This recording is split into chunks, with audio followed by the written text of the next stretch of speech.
بسم الله الرحمن الرحيم. الحمد لله رب العالمين،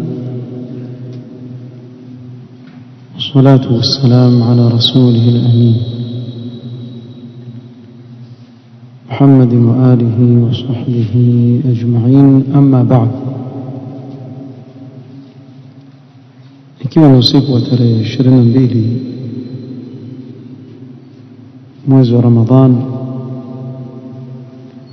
mwaka 1447, kalima leo kama ilivyotangazwa ni mada ya الرقية الشرعية. tuweza kusema ضوابطها ومحاذيرها, zunguo la kisheria, vidhibiti vyake na makosa yanayofanywa na baadhi ya watu katika jambo la ruqya.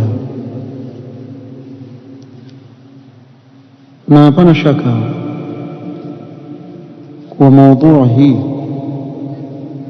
ya kuizungumzia ruqya ya kisheria au zunguo la kisheria ni mada muhimu sana, sababu watu walihitajia jambo hili kulifahamu sheria imetupa mwelekezo gani au maelekezo gani katika suala la kuzunguana la ruqya. kadhalika likathrati wuqu'i al-akhta'i fihi, wengi katika watu waangukia katika makosa kwenye hili jambo la ruqya. mwanzo yatakatufahamu qadhiya ya ruqya ya kisheria, zunguo la kisheria, katika umuhimu wake فيها تحقيق لأنواع التوحيد الثلاثة. ndani yake kuna kuhakiki aina tatu za tauhidi zote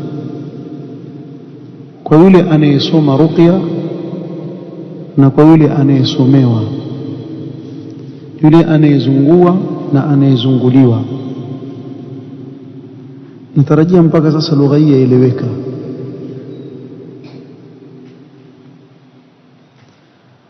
فيها تحقيق لتوحيد الربوبية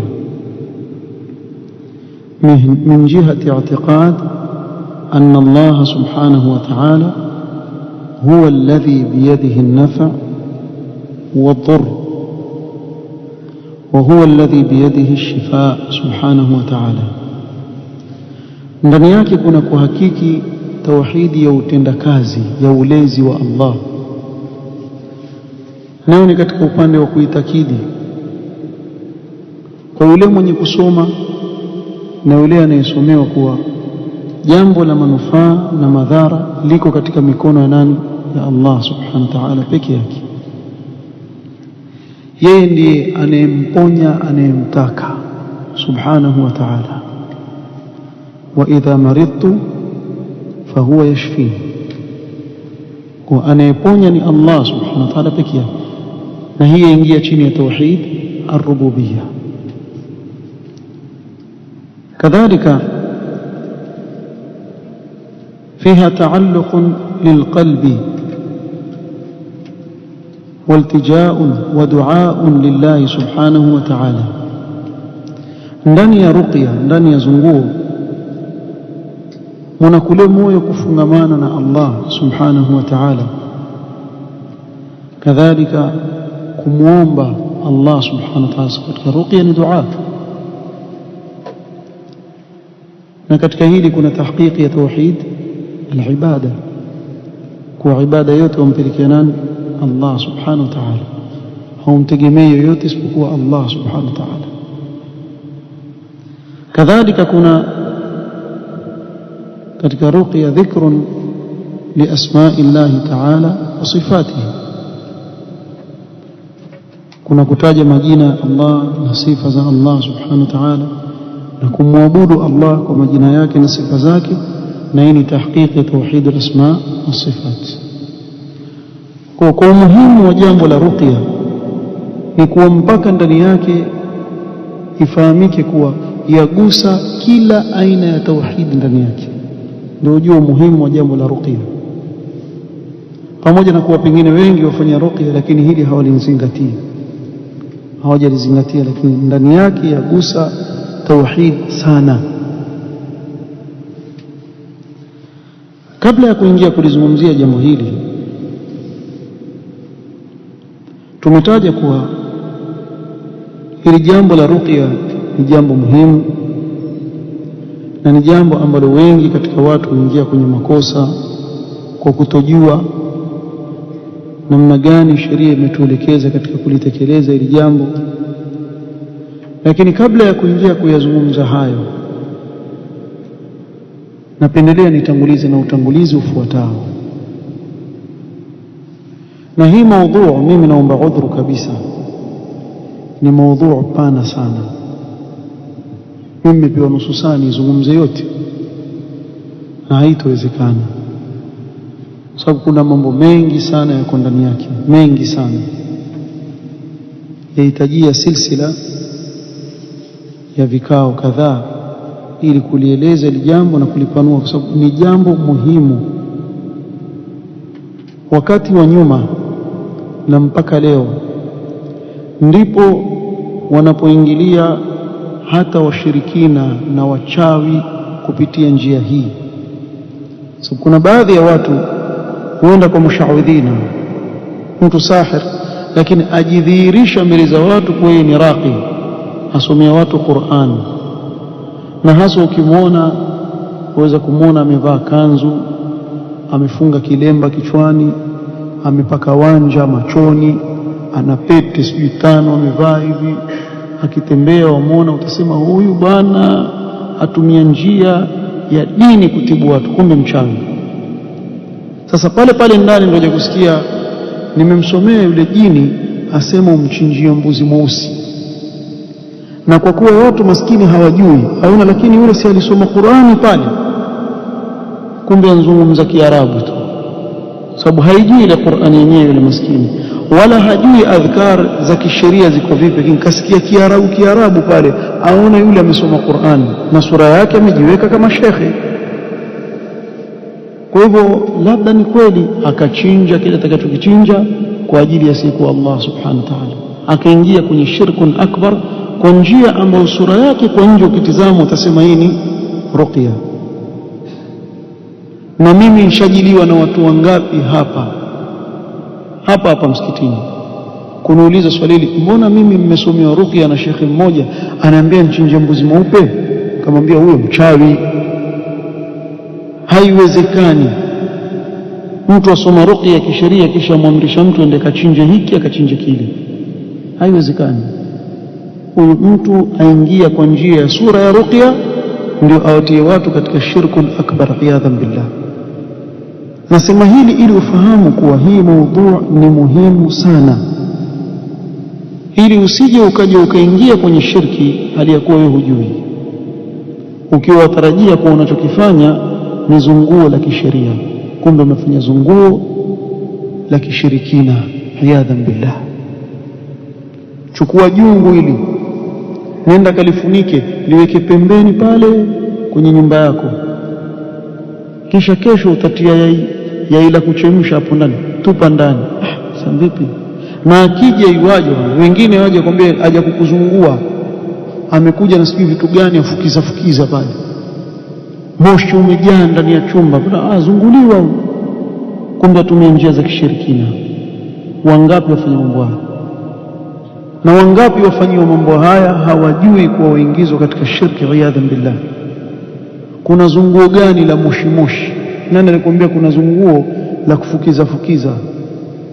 Kisha alafu basi hata hawana haya, hawakutafutii udiudi angalau wa kunukia, wenda kutafutiwa vitu vya nuka vibaya sana. ndio wafukiziwa chini ya kitanda chako. Wewe usiku ukilala kuanuka kulikweli chumbani kwako, lakini wewe una ndio dawa hiyo, kumbe utiliwa vijijini jini kule chini. Wangapi wafanyiwa mambo haya ya kisihri wakitarajia kuwa kile unachokifanya ni cha kisheria? Wengi tu. Jambo la kwanza ili nieleweke, Allah subhanahu wa ta'ala yabtali ibadahu bidharra wassarra. Ni njia yake Allah katika huu ulimwengu kuwa huwatahini waja wake. Wakati mwingine awatahini na mambo ambayo yafurahisha, akampa mtu utajiri, akampa mtu afya, akampa watoto, akampa mtihani kwake yeye. Innama amwalukum wa auladukum fitna. Fitna maana yake nini? Kuna watu wengine kisema watoto fitna kweli kweli. Maana yake ni mtihani, ibtila. Huu ni mtihani Allah amekupa, utafaulu ama utafeli. Na upande wa pili aweza kukupa mtihani wa jambo la kukutia huzuni ambalo lahitaji subra. Kwa aweza kukuonja na khairi, aweza kukuonja na shari. Wanabluukum bisharri wal khairi fitna. Kwa tuwaonjeni nyinyi kwa shari na khairi, ni mtihani kwenu nyinyi. Wa ilaina turja'un. Nabluukum ay nakhtabirukum, tuwaonjeni nyinyi. Kwa Allah subhanahu wa ta'ala hutuonja sisi na siha kama vile hutuonja sisi na maradhi, hutuonja sisi na izza, wakati mwingine akatuonja kwa fakiri na udhalilifu. Atuonja Allah subhanahu wa ta'ala kwa mitihani aina mbalimbali, liyamiza Allahu al-khabitha min at-tayyib. Na hapa ndio itabainika nani mwema na nani muovu. Sasa mawqif ya Muislamu ni ipi anapopata mtihani? Mawqif yake yeye atakana asimame vipi kama Muislamu? Kwa ni wajibu, يجب أن يكون موقف المسلم المؤمن أمام هذا الابتلاء موقف الصبر والاحتساب. موقف يكني أتكان أين موقف يكسبيري نكترجي ماليبو كيشمبري الله سبحانه وتعالى. كل امتحاني وشاري أنا وقاتا نسكو zote anapopatwa Muislamu na msiba, kuna mambo muhimu sana atakikana ayazingatie. Hapa nitataja baadhi yake. Al-amru al-awwal an ya'lama annahu min 'indi Allah 'azza wa jalla wa annahu biqada'i Allah wa qadarihi fayasbir wa yahtasib al-ajr min Allah subhanahu wa ta'ala. Anapoonjwa mu'min na mtihani wa aina yoyote, ni wajibu mwanzo ajue kuwa mtihani huu watoka kwa Allah subhanahu wa ta'ala, ni kwa qadar aliyoikadiria Allah subhanahu wa ta'ala. Kwa hivyo juu yake yeye ni kusubiri na atarajie malipo katika subra yake ile kwa Allah subhanahu wa ta'ala. Katika hadithi Mtume sallallahu alaihi wasallam sema, wa inna Allah idha ahabba qauman ibtalahum faman radiya falahu ar-ridha wa man sakhita falahu as-sukht. Allah akiwapenda watu huwaonja kwa mitihani. Kwa badala ya wewe kulalamika na mtihani uliopata, uangalie katika sura hii kwa Allah akupenda wewe, ndio maana akakuonja na ule mtihani, akutakia khairi. Na Allah katika kile anachokikadiria ndani yake kuna khairi, hata ikiwa dhahiri yake ni shari. Asa an takrahu shay'an huwa khairun lakum. Huenda wakati mwingine ukachukia jambo lakini ikawa ni khairi kwako wewe. Ni wangapi ambao walikuwa hali zao ni mbaya sana katika mafungamano yao na dini ya Allah subhanahu wa ta'ala na kujikaribisha kwa Allah subhanahu wa ta'ala, Allah akawapa mtihani ikawa ni sababu yao kurudi nyuma. ukamwona masha Allah amerudi amesimama sawa sawa, kwa Allah alimuonja na ule mtihani ili kheri hii ipatikane. Kwa fanya subra, utarajie malipo kwa Allah. Wa an ya'lama anna ma asabahu lam yakun liyukhti'ahu, kile kilichokupata wewe hakikuwa ni chenye kukukosa. Wama akhta'aka lam yakun liyusibaka, na kile kilichokukosa hakikuwa ni chenye kukupata. Kwa ikiwa kuna jambo fulani walipigania ukalikosa, basi ilikuwa Allah hajaandika wewe ulipate, si riziki yako, wajua hivyo. Kwa jambo la kwanza kabisa ni kuwa mtu asubiri, ajue kilichompata yeye ni kwa kadari ya Allah subhanahu wa ta'ala. Mawqif ya kwanza, jambo la kwanza muhimu sana. Al-amru athani an yuhasiba nafsahu, لأنه ما أصابه شيء إلا بسبب ذنوبه. mja ajiangalie nafsi yake, ajihesabu nafsi yake, kwa sababu mara nyingi mja anapopatwa na mtihani ni kwa sababu ya taksir anayokuwa nayo na madhambi anayokuwa nayo. والله سبحانه وتعالى من حكمته أنه يعجل العقوبة للمؤمن في هذه الدنيا على ذنب أصابها. katika hikma ya Allah ni kuwa Allah huenda akampatiliza mja wake mu'min hapa hapa duniani kwa dhambi aliyoifanya, ili kesho akhira anapokwenda mbele ya Allah ashafutiwa yale makosa yake. wama asabakum min musibatin fabima kasabat aydikum wa ya'fu an kathir, msiba wote unaokupata ni kwa kile kilichochuma mikono yako mwenyewe, na kuna mengi Allah yuwasamehe. Kwa ujihesabu nafsi yako, ujue kuwa huu msiba ulionipata au hii balaa ilionipata, haya maradhi, ufakiri, mtihani, yote haya ambayo hayaendi kama vile ninavyotaka mimi, jua kuwa yatoka kwa Allah subhanahu wa ta'ala, na Allah amekadiria lile jambo kwa sababu ya vitendo vyetu sisi wenyewe.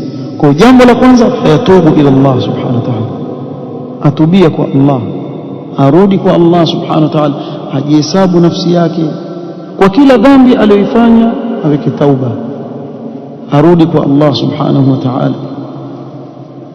Na kila mmoja ajijua matendo yake, nafsi yake mwenyewe, arudi katika taa. Na ndio maana katika wasia mzuri ambao atakikana anayemsomea mtu ruqya ampe mwenzake ni kuwa ampe wasia wa kutubia na kurudi kwa Allah. Ikiwa ana taksir, kwa mfano na swala yake na kuswali kwa jamaa, awe atamnasihi katika kujaddid tauba na kurudi kwa Allah subhanahu wa ta'ala, yale makosa anayoyafanya yale atubie kwa Allah subhanahu wa ta'ala, na amshukuru tena Allah. Kwa nini? Kwa sababu watu wengine wanakuuliza, mbona basi makafiri hawapati mtihani? Kuna watu wengine wakiambiwa hii hali tulionao Waislamu kwa mfano leo ulimwenguni ya udhalilifu ni kwa sababu ya madhambi yetu. Wauliza hivi, kwani wale makafiri hawana madhambi? Swali zuri sana. Kwani Allah yuwatakia nini makafiri? La yubalibu, tayari wamemkufuru Allah subhanahu. Allah hana haja nao, Allahu ghaniyun anhum. wao kimkufuru Allah subhanahu wa ta'ala, fa inna Allah ghaniyun ankum, wajidhuru mwenyewe. Lakini wewe mu'min, Allah yakutakia kheri. Kwa wewe ndiye anayekuonja kwa madhambi yako ili urudi. Ama wale Allah subhanahu wa ta'ala, sanastadrijuhum min haythu la ya'lamun wa umli lahum inna kaydi matin. Sisi tushukuru kuwa tuwapatilizwa hapa duniani. Wale Allah yuwapa muhula tu ili akija akiwapatiliza wapatilize kisawa sawa. Lakini mimi na wewe tunapofanya makosa pale pale wakumbushwa na mtihani ili urudi kwa Allah. Yule mwingine afanye madhambi na kufuru aliyokuwa nayo, Allah yomwachia ampa muda, lakini akija akimkamata hamponyoki. Hatta idha akhadhahu lam yuflithu, hawezi kuponyoka pale, hamwachi. Lakini mimi na wewe unapofanya kosa utaona athari ya lile kosa unalofanya katika mambo atakayokupata huko mbele, utaona athari yake. Labda pengine uko kwenye athari yake, lakini wewe habari huna, uko kwenye ghafla. Rudi nyuma, rudi kwa Allah subhanahu wa ta'ala, na Allah subhanahu wa ta'ala utaona atakubadilishia kutoka katika hali uliyokuwa nayo, atakuweka katika hali nzuri. Kwa wale wanaomuasi Allah na kumkufuru Allah na endelea kuwapa neema, hadha istidrajan minhu subhanahu wa ta'ala. Sasa sisi tusihuzunike kuwa tupata misiba. Kufar kwa mfano, mbona hawapati misiba? Hawapati misiba kwa sababu Allah yuwaacha awaadhibu, lakini mimi na wewe atupatiliza hapa ili kesho atusamee. Kwa hivyo ni kurudi kwa Allah, umhimidi Allah kuwa amekuokoa, hakujalia wewe katika wale, na amekuonja kwa mtihani. Rudi kwake Allah subhanahu wa ta'ala. Hili jambo la pili muhimu sana. Al-amru thalith, jambo la tatu unapopatwa na mtihani, an yatawakkal ala Allah subhanahu wa ta'ala, umtegemee Allah subhanahu wa ta'ala, an ya'tamida ala Allah subhanahu wa ta'ala fi zawali ma asabahu wa yukthira min ad-du'a. Amtegemee Allah subhanahu wa ta'ala katika kumuondolea kile kilichompata katika dhiki, kama ni maradhi, mitihani. Amtegemee Allah amuondolee, na akithirishe kumuomba Allah subhanahu wa ta'ala, amuombe sana Allah amuondolee ule msiba uliompata, ile dhiki iliyompata. Qala Allah ta'ala, wa in yamsaska Allah bidhurrin fala kashifa lahu illa hu. Allah akikugusa na madhara, hakuna anayeweza kukuondolea madhara yake isipokuwa yeye peke yake, Allah subhanahu wa ta'ala. Hakuna mtu mwingine anaweza kukuondolea. Wa in yamsaska bikhairin fa huwa ala kulli shay'in qadir, na akikugusa na khairi, Allah ni mweza juu ya kila kitu, hakuna anayeweza kukuondolea. Wa in yamsaska Allah bidhurrin fala kashifa lahu illa hu wa in yuridka bikhairin fala radda li fadlihi yusibu bihi man yasha'u min ibadihi wa huwa al-ghafurur rahim. Na aya hizi mazijua ni katika Qur'an. Kwa hivyo yatawakkal ala Allah wa ya'tamid ala Allah subhanahu wa ta'ala, amtegemee Allah subhanahu wa ta'ala peke yake. Ibrahim alayhi salatu wassalam asema, walladhi huwa yut'imuni wa yasqini wa idha maridtu fahuwa yashfini. Kwa nikipatwa na maradhi, anayeniponya ni yeye. Kwa hivyo namtegemea yeye peke yake Allah subhanahu wa ta'ala, namuomba Allah anipe shifa. Kwa hivyo akithirishe jambo la dua sana sana, na wala usiombe kisha ukasema mbona naomba sana na maradhi hayaondoki. Wewe chukulia jambo la dua ni ibada kama vile ibada ya swala na somo na nyinginezo. Mahma kan, yatakikana ukithirishe kuomba dua. Kwa hivyo umuombe sana Allah subhanahu wa ta'ala akuondolee. Amman yujibu al-mudtarra idha da'ahu wa yakshifu as-su' wa yaj'alukum khulafa' al-ard fa ilahum ma'a Allah. Kwa usikimbilie kwa yoyote. Wa qala rabbukum ud'uni astajib lakum. Na Allah shatuambia kuhusu mitihani inapotupata, falawla idh ja'ahum ba'suna tadarra'u فأخذناهم بالبأساء والضراء لعلهم يتضرعون أي يدعون الله سبحانه وتعالى. tumewaonja kwa mitihani ili warudi wamuombe Allah subhanahu wa ta'ala. Laiti kama wanapopatwa na matatizo watamuomba Allah subhanahu wa ta'ala. Kuna wengine kila wanapopatwa na mtihani ule moyo wazidi kuwa mgumu, ambapo si sawa. Allah subhanahu wa ta'ala asema kuhusu watu wao, falawla idh ja'ahum ba'suna tadarra'u walakin qasat qulubuhum wa zayyana lahum ash-shaytanu ma kanu ya'malun. Kwa hiyo watakikana ukipatwa na mtihani moyo wako ulainike, urudi kwa Allah, umuombe Allah, umtegemee yeye peke yake katika kukuondolea yale matatizo uliyokuwa nayo. Hili jambo la ngapi? La tatu. الأمر الرابع katika mambo muhimu sana أن الإنسان لا يستسلم للوساوس asijisalimishe mja na wasiwasi wa sheitani. Kuna baadhi ya watu hupatwa na wasiwasi kwa sheitani yule akamtia wasiwasi kuwa ana maradhi fulani, kumbe hana yale maradhi, yakamvunja nguvu, daima afikiria yale maradhi, aogopa kila kitu, ana wasiwasi, labda ninapatwa na ain, labda pengine ni hasadi hii. Kuna watu aishi yeye na maradhi ya wasiwasi, na shetani ndio yuwataka hilo, kwa wamwona yeye daima tu yeye ni aini, yani watu wote ni wewe tu, watu wote wapatikana aini. Mimi najua nini aini, ni jicho hili. Kwa nini wajua wana mimi gari langu zuri lipi hilo, kumbe ni vitsi.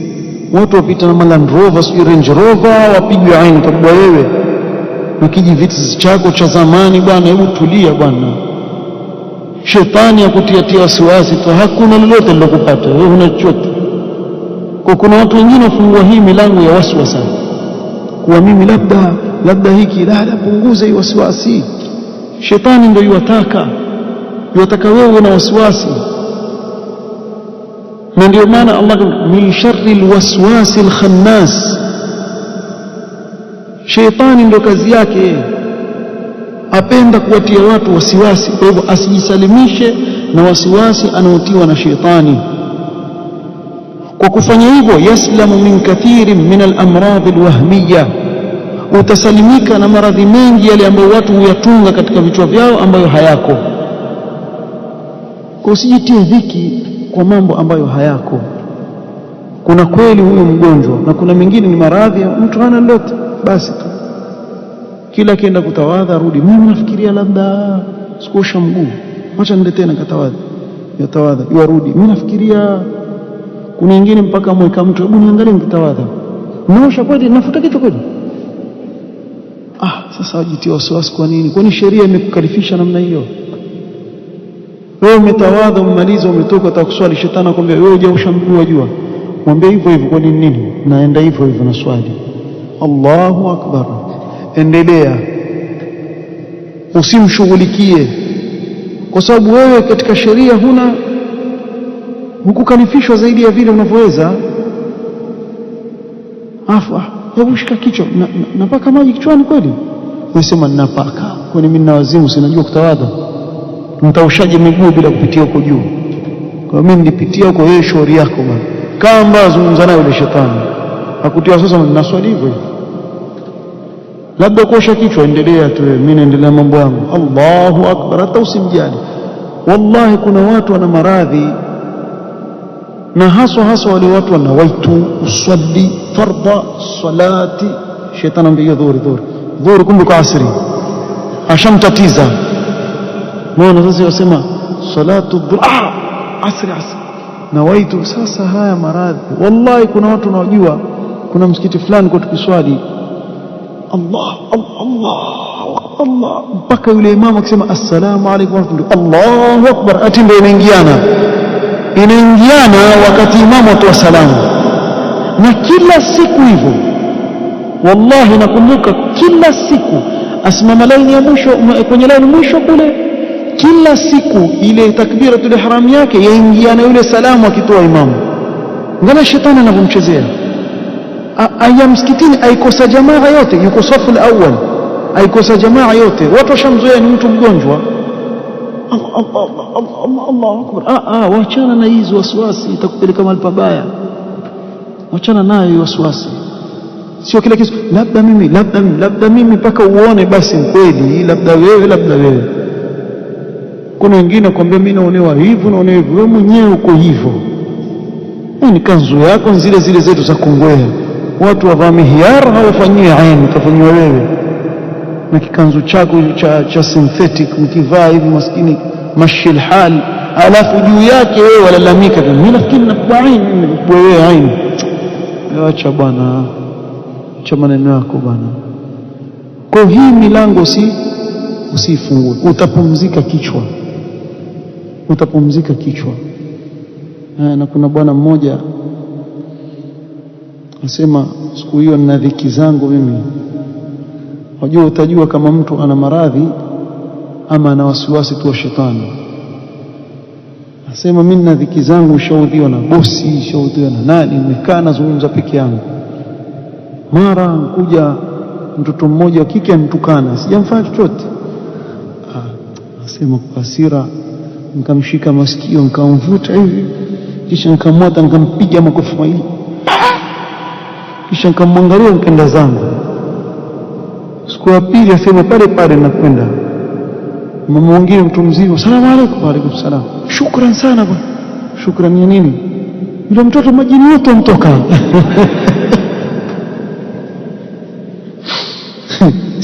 Hana majini, hana lolote. Alikuwa ataka makofi mawili tu. Kuna wengine majini wote wanatoka. Kwa hiyo kuna wengine si wagonjwa. Usijitafutie milango ya nini, ya wasiwasi. Tayeb, jambo lingine muhimu sana ambalo nitamalizia hapa na wakati ushaisha. Niwaambia leo itakuwa ni utangulizi. Alafu tutazungumza lini, nitaizungumza hii mada, nitakuja kuipangia inshallah. Muhimu sana mada. Namalizia na jambo la 5, pamoja na yale yote tulotangulia kuyataja. Yattakhidhu al-asbab an-nafi'ah التي أمر الله سبحانه وتعالى باتخاذها. Ikiwa mtu kweli amepatwa na maradhi, amepatwa na hasad kweli, amepatwa na masi ya shetani, ama amefanywa sihir kwa mfano, afana Allah wa iyyakum, ikiwa mtu yoyote amepata mtihani kama huu, basi afuate asbab zenye manfaa alizozijalia Allah subhanahu wa ta'ala na alizoziruhusu kisheria watu kuzichukulia asbab kama zile. Fa innal akhdha bil asbab amrun mashru'un wa la yunafi at-tawakkul ala Allah. Mtu kufanya asbab ni jambo la faa kisheria, wala haiendi kinyume na kumtegemea Allah, bali ya'khudh bil asbab walakin la ya'tamidu 'alayha. Yeye wafanye ile sababu lakini haitegemei ile sababu. Wa inma ya'tamidu ala Allah jalla wa ala, amtegemee nani? Allah subhanahu wa ta'ala. Idhan yajma'u baina at-tawakkul ala Allah wal akhdh bil asbab an-nafi'ah, akusanye baina kumtegemea Allah subhanahu wa ta'ala na kufanya zile asbab ambazo Allah amezijalia ni sababu ya kupata ponyo na shifa. Sababu Allah subhanahu wa ta'ala ameweka asbab katika mikono ya waja wake. Kwa mfano, waumwa na kichwa, ukienda dukani ukanunua panadoli ukala. Ile panadoli unaokula ile ni sababu Allah amejalia. Hizi dawa hizi ambazo watengeneza madaktari ni sababu za mtu kufanya, lakini anayeponya nani? Allah subhanahu. Kwa hivyo wewe ufanye ile sababu kisha umtegemea nani? Allah subhanahu wa ta'ala. Kwani kuna wangapi ambao wamepatwa na maradhi ambayo hii ndiyo dawa yake na kama na ile dawa isimfanye? Yule mgonjwa mwingine akapatwa na maradhi kama yale, akanu ile dawa akapona. Ni maradhi yale, kwa sababu anayefanya ile sababu ifanye kazi nani? Ni Allah subhanahu wa ta'ala. Na akitaka Allah ile sababu iweze kuifanya na isifanye kazi, kwa kumtegemea katika natija ile sababu unayoifanya nani? Ni Allah subhanahu wa ta'ala. Kwa hili muhimu sana kuwa ufuate zile asbabu. Wa min al-asbab at-tadawi, mtu kutumia dawa ni katika sababu. Kwa mtu anapopatwa na maradhi atumie dawa zilizo na manfaa alizoziumba Allah subhanahu wa ta'ala. Fa inna Allah subhanahu wa ta'ala ma anzala da'an illa anzala lahu dawa. Allah hajateremsha maradhi isipokuwa ameteremsha na dawa yake. Alimahu man alimahu wa jahilahu man jahilahu. Mtu aweze kutuambia hapa kuwa kuna maradhi hayana dawa? Kweli kuna maradhi sasa hivi kiona haya hakuna dawa, sio kuwa haiko dawa yake, ni kuwa watu hawajui dawa yake. Kwa ushahidi wa kuwa kuna maradhi huko nyuma walikuwa wasema hayana dawa, lakini baada ya kuendelea kimatibabu mwisho wakapata dawa yake, wakasema kumbe dawa yake ni mti fulani, wakatengeneza dawa, basi ikawa ile maradhi yalikuwa kiua watu huko nyuma, leo yanaonekana maradhi sahali. Kama vile leo watakwambia kuna maradhi fulani hayana dawa, baadaye ukashangaa kumbe ilikuwa dawa yake ni sahali, ni kitu fulani. Watakuja kuvumbua baadaye, wafanye utafiti, watakuja kuvumbua, kwa sababu kila maradhi Allah anayoshukisha yana dawa yake. Haijua anayejua, ambaye hajui hayajui. Wa hadha min rahmatillahi subhanahu wa ta'ala, katika rehma za Allah, annahu khalaqa hadhihi al-adwiya, kwa Allah ameumba hizi dawa, kisha akawajuza madaktari wenye ujuzi na ufahamu. Kisha na Mtume sallam akatupa ruhusa, akasema tadawau wala tadawau biharam, tumieni dawa lakini chungeni, msitumie kitu ambacho ni haramu. Huwezi kuja kutuambia kuwa kuna pombe ni dawa, kama watu wa marungi, kwa marungi bana ni dawa ya pumu, mrongo. Haiwezekani kitu cha haramu kuwa ni dawa, labda ni dawa kukupa wenda wazimu. Kwa kile ambacho kimeharamishwa na Allah hakina khairi na sisi. Kitu chochote ambacho Allah anasema hiki ni haramu, kwa sababu sisi ummati Muhammad hatukuharamishiwa kitu kwa kuadabishwa, tumeharamishiwa kwa sababu ni kibaya. Wa yuhillu lahum at-tayyibat wa yuharrimu alayhim al-khaba'ith, si kama Mayahudi au Banu Israili. Banu Israili fabidhulmin min alladhina hadu harramna alayhim tayyibatin uhillat lahum, wale wameharamishwa vitu vizuri vizuri kwa sababu ya uovu wao. Lakini ummati Muhammad ni umma marhuma, hawakuharamishiwa isipokuwa kile ambacho kina madhara.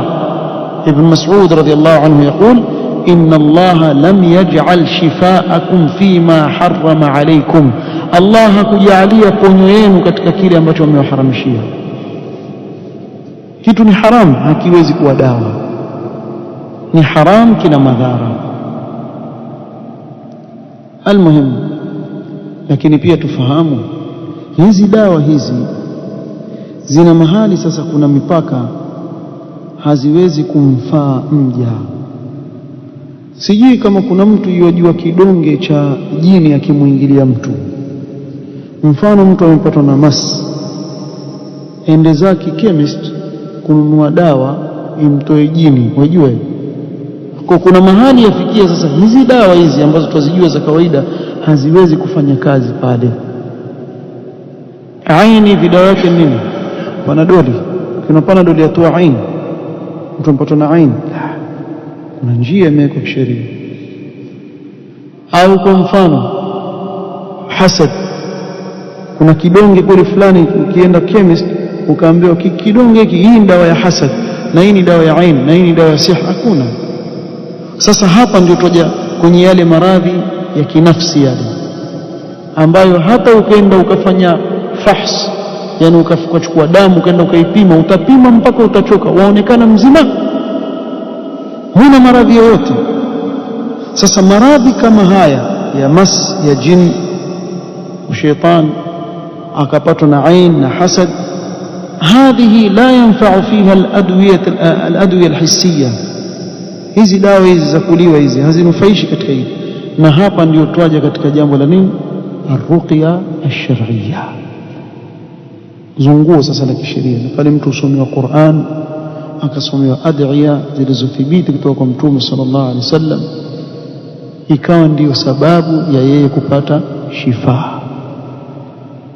Mimi nitasimamia hapa, nisema kuwa leo itakuwa ni kama utangulizi, kisha insha Allah taala takuja kueleza mengi yanayofungamana na ruqya pale ambapo Allah subhanahu wa ta'ala atakadiria biidhnillah tukae tuzungumzie hilo. Tutakuja kuzungumzia insha Allah taala. Kwa mada ya kesho itakuwa ni hiyo ya kesho, ila tukishauriana